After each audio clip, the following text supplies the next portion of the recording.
Hi folks, this is Tabi and today I'm going to go over 11 tips to help you get started on the right track in Armored Core 6.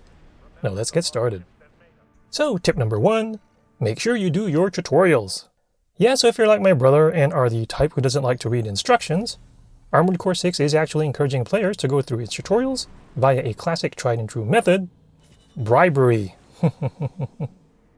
Nothing like giving people free stuff. I mean rewards for your hard-earned efforts. So by going through the tutorial, you can earn various weapons and gear as rewards, which can really help at the beginning of the game.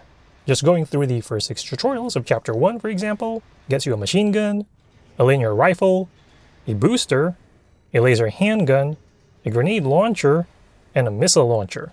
These weapons are actually quite helpful for doing builds, especially early in the game when they have the most impact. So I recommend doing the tutorials as soon as possible. Tip number 2 is to change your build if you're struggling. So there will be a time in Armored Core 6 where you hit a wall and face a situation that seems too tough or almost impossible. When that happens, one thing to consider, besides the old get good mantra, is to change your AC build. And by AC I mean Armored Core. That's because investing in different builds is a must in any Armored Core game, and Armored Core 6 is no different. A balanced jack-of-all-trades build, for example, can be great in missions that require a mix of specialties. A heavy defensive build, on the other hand, can be great in ground-based missions or one-on-one encounters with certain mercenary mechs. Meanwhile, a light speedy build with good hang time is great in missions that require navigating through the air, like the Strider stage for example, or against bosses with strong frontal defense but weak top or rear armor such as the Juggernaut. Even simply changing your weapon combination on the same AC can make a big difference depending on the situation. Equipping a pulse gun, for example, makes taking down the Balteus boss pulse shields much easier. Tip number 3, get as many AC parts and gear as you can. So at some point, you will be going through a stage or fighting a boss and realize that your build is just not working. The good news is that Armored Core 6 allows you to change your build should you fall in battle, and then continue from your last checkpoint. You can either load a pre-saved AC build, or even create a new build on the fly. When doing the latter, however, there is one caveat. You need to have the necessary parts already in your inventory, because you're not allowed to access the shop unless you quit the mission. I mean, there were many times when I'd be fighting a tough boss and none of my pre-saved builds were working, so I had to create a new build at the continue screen. A few times, however, I had to quit the mission and restart from the very beginning, because I realized that I did not buy the needed body part or weapon from the store to make the AC build that I needed against the boss that I was fighting. So the more parts, weapons, and gear that you have in your inventory, the more flexibility you have in creating builds to deal with any situation. For tip number 4, let's talk about the best places to farm money in the early game. Yeah, so to fuel your gear buying habit, you're going to need money. Lots and lots of money. Fortunately, Armored Core 6 does not have a debt mechanic anymore, which really helps as far as your wallet. That being said, the money that you earn from simply clearing campaign stages is not going to be enough to fuel your gear habit. Fortunately, Armored Core 6 lets you replay stages that you've already cleared, including stages that reward you with a lot of money. For Chapter 1, which covers 11 stages, there are 2 stages that I recommend for farming. The first is the second mission of the game called Destroy the Artillery Installations. This lets you easily earn 140,000 plus credits, provided you get enough bonus pay, and that's with just a D rank. So if you destroy a lot of enemy units in addition to the artillery installations, you should get a pretty good amount of bonus pay. That being said, I wouldn't loiter in Stage 2 that long. Just make enough to buy what you need, and then concentrate on getting to Stage 6. This stage is quite easy to get an A grade for, and can reward you about 190,000 credits in less than 5 minutes. Tip number 5, play Arena mode to unlock AC builds and earn OST chips for tuning. So after clearing the Retrieve Combat Logs mission, which is the 9th stage of Chapter 1, you will be able to unlock the Arena. Once you do, make sure to clear those initial Arena missions as soon as you can. For starters, beating an AC in the Arena will give you that mech's build blueprint, which is great for expanding your build types. Secondly, it will earn you OST chips for OS tuning, which also unlocks at the same time as the Arena. OS tuning lets you unlock new abilities such as Boost Kick, which lets you perform a kick after an assault boost, or Weapon Bay, which lets you install a hand weapon on your shoulders. For survivability, OS tuning also allows you to increase the amount of heals that you get from repair kits, or install terminal armor, which lets you survive a last hit that would normally destroy your mech. While OST chips are limited, you can also pay money to refund your chips in case you want to change your equipped OST abilities. So it just resets it to 0, and then refunds you all your OST chips. For tip number 6, make sure to defeat Loghunt enemies to earn rewards. So when you're out in the field, you will sometimes run into enemies with an icon on the top left side of the targeting reticle. These indicate that the enemy AC is a Loghunt bounty and will net your reward if you defeat it. Examples of Loghunt bounty AC include the optional tetrapod mid-boss that shows up near the last target in Chapter 1's 4th mission, destroy the transport helicopters.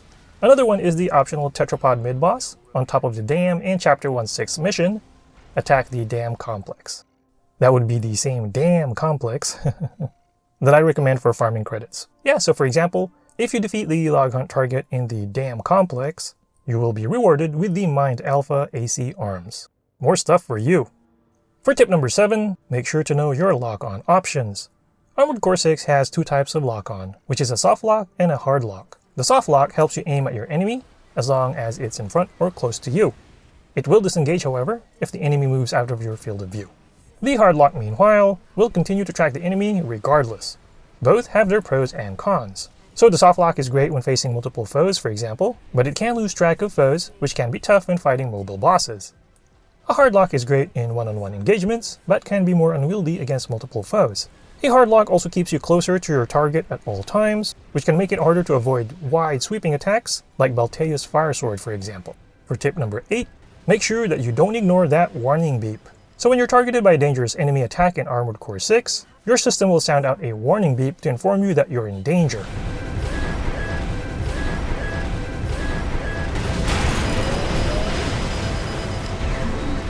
Make sure to pay attention to it and get ready to dodge when you hear it. It's certainly easy to tune out the warning beep when things get hot and hectic, but listening to that warning can spell the difference between escaping damage or getting staggered by a nasty attack. In fact, the warning beep was a lifesaver for me when I was fighting the Baltea's boss, because it basically allowed me to avoid its annoying stagger shot, which can immobilize you in just one hit. Yeah, if you're able to avoid that, that's like a third of the battle right there. Or maybe a fourth. Tip number 9, take advantage of stagger and enemy strain. Yeah, so speaking of staggering, the enemy isn't the only one capable of immobilizing targets. In fact, you can stagger enemies too if you hit them enough times. Particularly if you hit them enough times with high impact attacks. In addition to holding foes in place for a bit, staggering also makes them take critical damage. In fact, you can tell how close an enemy is to staggering by looking at a target's stagger meter, which is located just above their life bar in your targeting reticle. This also gives you enough time to make sure that your weapons are off cooldown or reloaded, so you can go ahead and unload as soon as the enemy is staggered. And then to stagger enemies more quickly, you can use weapons with a high impact rating, such as explosive weapons or even a sword attack. And then for tip number 10, move while healing. Heck, just move. Period. So in Armored Core, a stationary AC is usually a dead AC. That means you'll usually want to be on the move unless you're wailing on a staggered target. I mean, even when you're dashing, enemies can still hit you thanks to their excellent tracking, so you'll definitely want to use your quick boost and assault boost to dodge attacks that would otherwise be tough to avoid. You'll also want to get into the habit of moving while healing. There's nothing worse than healing damage, only to be hit while healing and then lose HP again. Yeah, so what you'll want to do instead is to do a quick boost and then heal right after. And then last but not least, for tip 11, know your gear and equipment. So with lots of gear types to account for, it's easy to get overwhelmed and just mix and match random parts and gear. To get the most out of your build, however, you'll want to use compatible parts, while also taking account of the types of enemies that you're facing. Are you using an energy-based weapon like a laser? Make sure to equip a generator with excellent energy recharging capabilities and parts that can support the energy load. Putting together a close-range build that uses a dual pistol setup. Don't forget to equip a fire control system that's designed for close-range combat. Want to put together an AC that excels at aerial combat? Use reverse joint legs that consume less energy when jumping, or tetrapod legs that let you hover for a longer amount of time. Are you noticing that a weapon you're using is actually immobilizing your two-legged mech when firing? Go ahead and switch to tank treads or a tetrapod so you can continue to move while firing such weapons. And then if you're facing an enemy that uses a pulse shield, make sure to use a pulse laser in order to strip it away faster. Yeah, so just pay attention to gear and weapon synergy just to make sure that you're maximizing your builds. And there you go.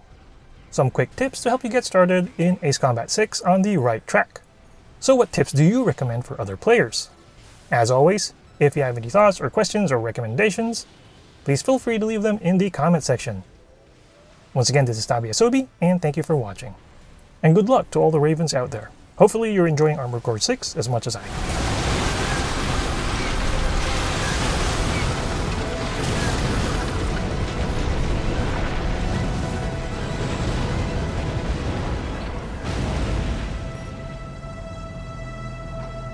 Enemy systems down. It's silent.